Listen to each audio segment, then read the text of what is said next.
My name is Dr. Jared Cooney Horvath. I'm a former teacher turned cognitive neuroscientist who focuses on human learning. So a sad fact our generation has to face is this: our kids are less cognitively capable than we were at their age. Since we've been standardizing and measuring cognitive development since the late 1800s, every generation has outperformed their parents. And that's exactly what we want. We want sharper kids.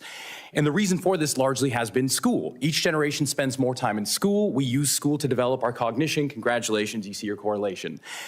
Until Gen Z. Gen Z is the first generation in modern history to underperform us on basically every cognitive measure we have, from basic attention to memory to literacy to numeracy to executive functioning to even general IQ. It's really sad. Even though they go to more school than we did. So why? What happened? What happened around 2010 that decoupled schooling from cognitive development? It can't be school. Schools basically look the same. It can't be biology. This hasn't had enough time to change. The answer appears to be the tools we are using within schools to drive that learning. Across 80 countries, as Gene was just saying, if you look at the data, once countries adopt digital technology widely in schools, performance goes down significantly, to the point where kids who use computers about 5 hours per day in school for learning purposes will score over 2/3 of a standard deviation less than kids. Holy shit, 2/3 of a standard deviation? Oh my God, that's huge. Jesus Christ. Kids who rarely or never touch tech at school. And that's across 80 countries. Bring it home to the US. Let's go to the US. We have our NAEP. That's our big data. Take any state, and here's a fun experiment you can try. Take any state NAEP data, compare that to when that state adopted one-to-one technology widely, and watch what happens. The NAEP data will plateau and then start to drop. Now, as I truly recommend Stolen Focus by Johan Hari. Amazing book in the whole issue. Yeah? Yeah, I don't know. It's, yeah. I really do think all of this is going to be incredibly obvious in hindsight. If you cut through all the discourse and the bullshit and the whining, 50 years from now, people are going to be like, yeah, no shit, the little box that destroys your attention span makes you stupid.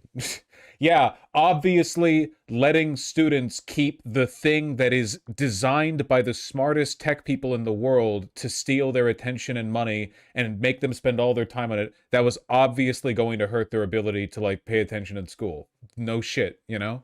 Gene said, of course, this is all correlative. What we really want is causative. To get causation, what you need is academic research, and you need mechanisms, explanations for why we're seeing what we're seeing. Luckily, we have academic research stretching back to 19... So millennials are the smartest? Yes. Yeah. We have lots of data on that. Millennials are the smartest, the most left-leaning. On a bunch of metrics for intellectual and social performance, millennials are sitting quite pretty. Yeah. 62 that shows the exact same story for 60 years. When tech enters education, learning goes down. In fact, one of the biggest ed psychologists right now, Dylan William out of the UK, recently said, ed tech is a revolution that's been coming for 60 years. And we're going to have to wait another 60 because... I mean, the screens don't help, but let's not pretend our educational system and standards haven't devolved over the past 20 to 30 years of underfunding. Oh, for sure. 100. Yeah, absolutely. Though I think, honestly, I think it has less to do with the funding than it does the fact that we can't fail anyone. The No Child Left Behind stuff. I genuinely, I continually do not understand what the point of education is if when you fail, you go ahead anyway. What is the point of the grades? I don't get it. I don't get it. It's not the funding. I actually think it's less about the funding than it is the motive to keep the funding. Not failing kids. Like, I think that you get worse outcomes because a lot of these kids know there's no consequences to underperforming, so they don't even try. Like, that's actually worse than the lack of funding that you would get by failing them, which is not great. Also, just no one believes in school anymore because everyone thinks it's a scam, which it is, you know? If there's no collective faith in the social value of self-betterment and, like, you don't think it'll get you a better job or whatever, what's the point of being educated? You know, it's not like we're teaching kids a philosophical motivation for education. The line for decades has been like, you need to go to school to get a job. Well, if the job market sucks anyway, and you don't need a high school education to run a cashier, then what's the point? You know, I don't have a problem with computers in school. There should probably be a computer class. I have a problem with phones in school. Like, computers are fine. A school computer is fine. You can do work on that. Yeah. But phones should not be allowed in school, like, at all. Not even like in the backpack, like shouldn't be allowed in the building, basically. Just it's just like a cognito hazard. It just obliterates your ability. There's no rule you can implement that would not just cause kids to circumvent it. You know what I mean? People like kids will fake needing to use the restroom to go be on their phone to text their friends. They will literally miss the class and sit in the bathroom stall to use their phone. You can't like you just can't let them have access to that at a gym. Or they need to put a Faraday cage around the school. I'm only half joking.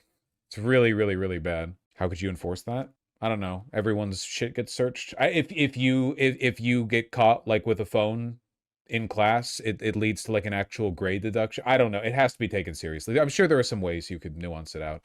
But it's morally necessary. Ohio has this as a law already. Yeah, and they're going to fucking mog the rest of the country pretty soon unless we do something to catch up, you know? You want to be beaten by Ohio? Doing anything.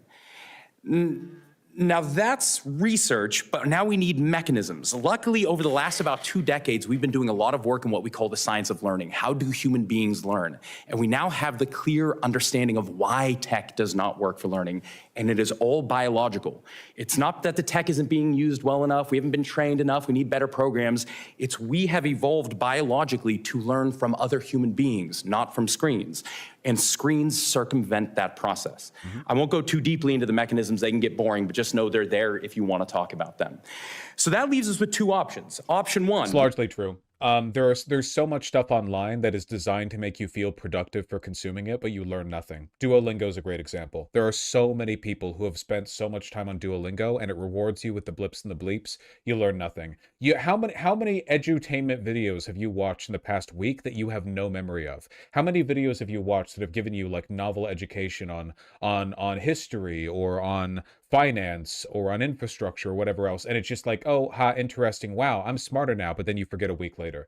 Real learning takes effort. Everything good in life takes effort. There is no way around that, because effort, like cognitively, effort expended is the process by which you encode memory.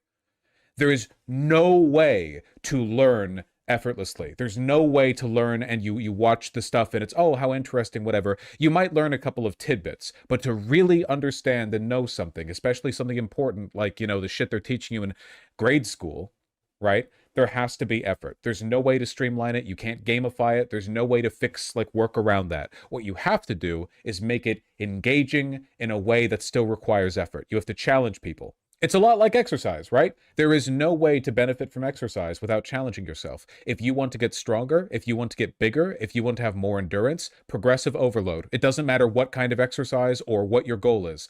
Progressive overload. You try and you try until it hurts a bit, not like injury hurt. You know what I mean? Like your takes effort, right? And you keep at it. And that's the only way. There's no way around it. There's no easy way of doing an exercise. There's no way to do it. And you're like, oh, well, you know, I don't have to spend that effort. I can just spend a bit more time or whatever else. No. When you know something is wrong, do better. So we could just say, hey, mea culpa, get some of this tech out of schools, go back to what we know works, some analog methods, cool. Or 2, we could redefine our terms. We could redefine what it means to be an effective learner. To failure, I want to end with one quick story here. Uncomfortable. Think back to your childhood, to your schooling. I guarantee all of us at one point took a test on reading comprehension. And the way it looked is this. Here's a passage of about 750 words. Here are 10 to 12 questions about that passage. Most of them are inferential, not factual. They're asking you to go beyond what you just read to see what you understood. Cool. Last year, the SATs had a reading comprehension section. Here's what it looked like. Here is a single sentence of 75 words. Here is one question, fact-based, about that sentence. Next. Here is another sentence of 75 words. Here is one question about that sentence. Next. Last year, they redefined reading comprehension to mean 54 short sentences with one question about each. That is skimming. That's not reading. Why would we ever do that? Because what do kids... That's fucking insane, dude. Even the SATs? 10 years from now, kids are going to be like, yeah, I got a 1600 on the SATs. I found the round peg went in the round hole, the square peg went in the square hole. Didn't mix them up once. Kids do on computers.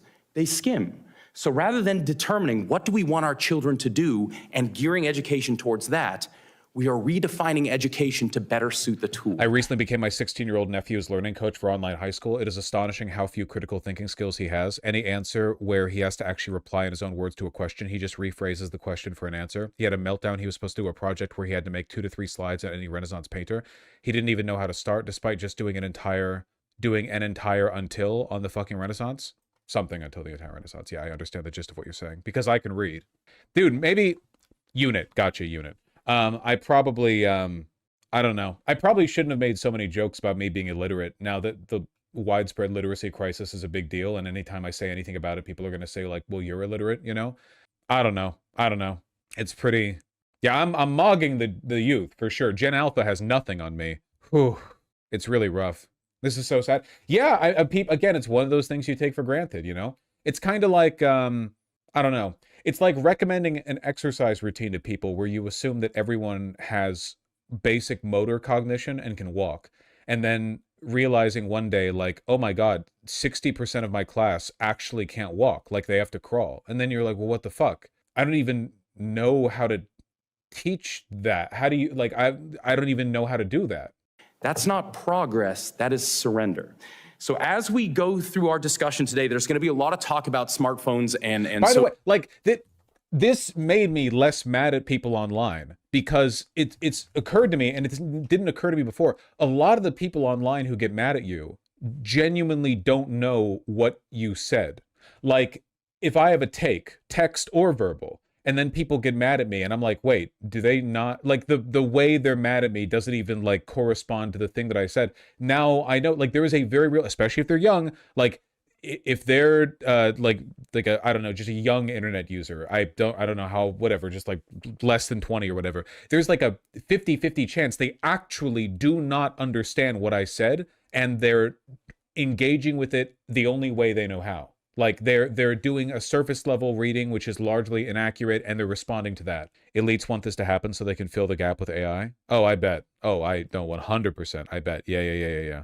This explains so much about chat. I mean, I'm not saying everyone in chat who argues with me is doing that, but there are people who have. And I guess the only thing that I'm really, the only thing I want taken from that, like the only thing I want that I'm deriving from it, I guess, is if you're in that boat, you have to keep trying. Never, please, do not let yourself get complacent or get like embarrassed or angry when you feel you're not able to read something and you just accept the level that you're at, okay? You have to try harder. There's no point in your life where it becomes impossible for you to do that. There's always a chance for you to do it. So please try, okay? You have to try. You can't give up on you. Social media, rightly so. But I'm the voice here to remind you that even in schools, it doesn't matter what the size of the screen is. If it's a You do often say things in very stupid ways that can reasonably be interpreted as shit takes. Hey, Cats on Meth, aren't you the person who 2 hours and 20 minutes ago opened stream by saying that I have shit self-help takes? It sounds to me like you could benefit from a few of those myself. Or yourself. Is it possible that you're still acting out like an indignation, you know? What do they call that? What's that thing? That how some people just reflexively defy authority no matter what? What's it called? It's oppositional defiant disorder. That's it. Wait, holy shit, I'm on the money. You've been here a while, Cats on Meth. This is false. You don't have to be uncomfortable. No, you can't be comfortable all the time. You have to be uncomfortable for growth. It's not all contrarianism. Vosh, you don't get $43 every 6 seconds. Come on. You don't know what I'm worth. I would ban for a week if I hadn't misspoke, but the aura loss that I incurred when I mixed my words up deprived me of the momentum that I needed. A phone, if it's a laptop, if it's a desktop, and it doesn't matter who bought it. Is it school sanctioned? Does it have the word education stamped on it? It doesn't matter. All of these things are also going to hurt learning, which in turn are going to hurt our kids' cognitive development, right at the time when we need our kids to be sharper than we are. So thank you guys so much for today. I look forward to talking with y'all. He stuttered, ban evaded. Yeah, sometimes that's how it works, right? I don't know. It's a very serious issue. We all need to get much more ableist. Fast. We have to get very ableist very quickly. If you can't read Charles Dickens, they double your taxes. That doesn't sound too bad.